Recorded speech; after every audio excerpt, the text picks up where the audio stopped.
prayer is the foundation of spirit life. Eternal life, scriptures, fellowship will all be useless if you don't pray. Because it's in prayer that you actually engage the spirit that furnish these things into your spirit. If you are not engaging God vitally, everything God puts in you will become obsolete. You will not even know how to operate it. Every machine requires a manual to educate you on how to operate it. This is why many are sick, many are helpless, whereas everything they need for a glorious life is already in them. But they are not engaging God, so they don't know how to access those things. And so every spiritual truth I teach personally, I begin from the corridor of prayer. And so prayer is a weapon for the last days.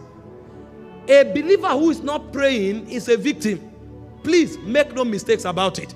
The reason you are not yet victimized is probably because your schedule has not appeared on demonic calendars. The Bible said the devil is prowling like a roaring lion, seeking whom he will devour. So he is checking. He's not omniscient and he's not omnipresent. So he's not everywhere at the same time. The reason he has not come to you is because you are not yet on his schedule.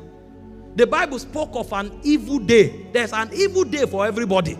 But like I taught you here, if you are effectively fortified, your evil day becomes your day of manifestation.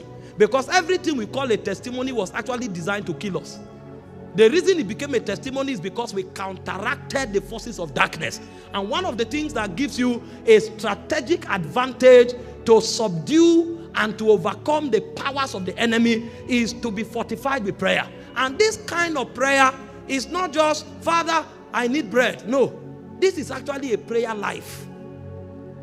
It's not a prayer with prayer points. And it's not a prayer to meet the target of time.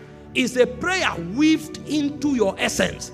In Luke 18 verse 1, he said, men ought always to pray and not to faint. Three things of vital note. Number one, you ought to.